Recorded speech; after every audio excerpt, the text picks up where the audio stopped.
आप देख रहे हैं इंडिया टाउन न्यूज, भारत की बात। नमस्कार, इंडिया टाउन न्यूज के खास कार्यक्रम राजनीति प्रदेश की में आपका स्वागत है। मैं हूं सुधीर मिश्रा और आज हम बात करेंगे उस सियासी उबाल की जो इन दिनों छत्तीसगढ़ के कांग्रेस के भीतर फूट रहा है।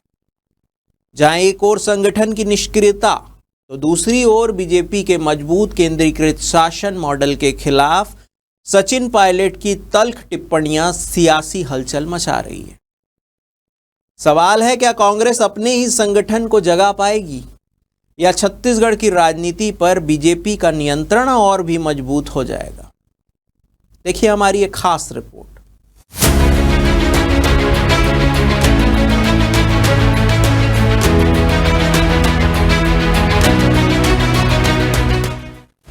पायलट का दो टूक हमला, दिल्ली से चल रही है छत्तीसगढ़ की सत्ता। जी हां, पायलट ने एक तंज कसते हुए ये रायपुर में कहा।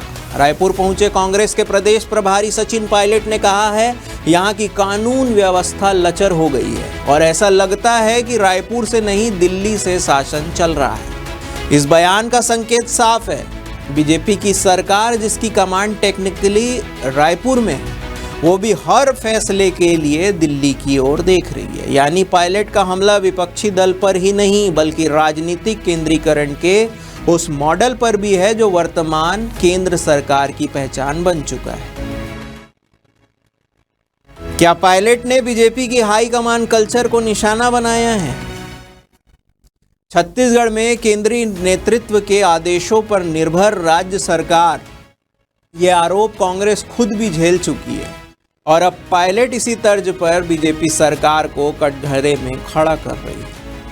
लेकिन सवाल यह है कि क्या केवल दिल्ली पर निर्भरता का मुद्दा उठाने से कांग्रेस की संजीवनी मिलेगी या फिर खुद के संगठन में अनुशासन और जनसंपर्क स्थापित करना प्राथमिकता होनी चाहिए?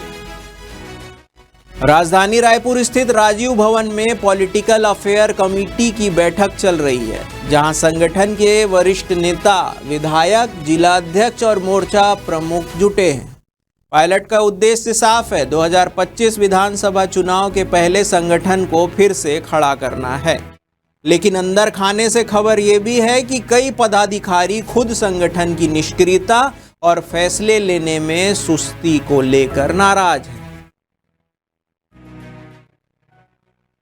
अब बात करते हैं संगठन के भीतर खामोशी या बगावत की। बीते 1.5 साल में कांग्रेस ने सड़कों पर ना कोई आंदोलन किया और ना ही जनसंवाद चलाया। नाराज कार्यकर्ताओं का कहना है कि पार्टी सिर्फ बैठकों में उलझी है, मैदान में नहीं दिख रही है। सचिन पायलट ने पहले भी निष्क्रिय पदाधिकारियों को हटाने की भी बात कही थी, मगर अब तक कोई भी ठोस कदम नहीं उठाया गया। अब सब की नजरें इस पर है कि क्या ये बैठकें भी सिर्फ राजनीतिक फोटो ऑप बनकर रह जाएंगी या फिर पायलट जमीनी कार्यकर्ताओं को नया नेतृत्व देंगे। वहीं एक और अमित शाह के नक्सलियों को सोने नहीं देंगे वाले बयान पर पायलट का जवाब संतुलित रहा। हम हिंसा के खिलाफ हैं, लेकिन कार्रवाई पारदर्शी और संवेदनशील होनी चाहिए। यह बयान बताता है कि कांग्रेस सुरक्षा पर अंध राष्ट्रवाद या फिर जनवाद के बीच का रास्ता तलाशने की कोशिश कर रही है।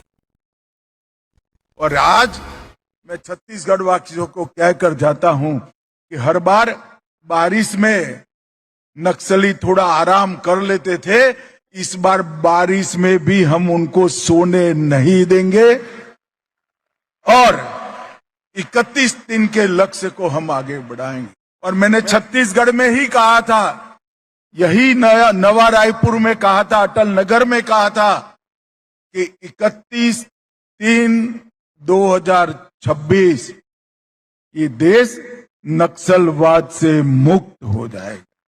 और मित्रों, मैं फिर से बात विश्वास के साथ दोहराना चाहता हूं, जिस तरह से सुरक्षा बलों ने पराक्रम किया है, हमारी सूचना एजेंसियों ने सटीक रणनीति बनाई है, हमें लक्ष्य को सिद्ध कर रहेंगे। हम तो शुरू से ही हिंसा के खिलाफ हैं और LWE जो एक्सट्रीमिस्ट लोग हैं जो हिंसा का प्रयोग करते हैं उसके खिलाफ हमेशा से कांग्रेस पार्टी रही है। हमारे नेताओं ने, हम लोगों ने बहुत कुर्बानियां दी हैं इस देश को, राज्य को सुरक्षित रखने के लिए। तो जो प्रभावी कार्रवाई करनी चाहिए कार्रवाई पारदर्शी तरीके से होनी चाहिए और इसको पॉलिटिसाइज नहीं करना चाहिए, क्योंकि ये आंतरिक सुरक्षा का मामला है, इसमें कोई पॉलिटिक्स नहीं करें और जो भी कार्रवाई हो सबको कॉन्फिडेंस में लेके की जाए, प्रभावी हो, पारदर्शी हो और इसका राजनीतिकरण ना हो। अब सवाल है कि क्या पायलट कर पाएंगे संगठन में वास्तविक हस्तक्षेप। पायलट की छवि एक आधुनिक फील्ड केंद्रित नेता की रही है, लेकिन छत्तीसगढ़ में 3 प्रभारी सचिवों की असफलता पहले ही सामने आ चुकी है।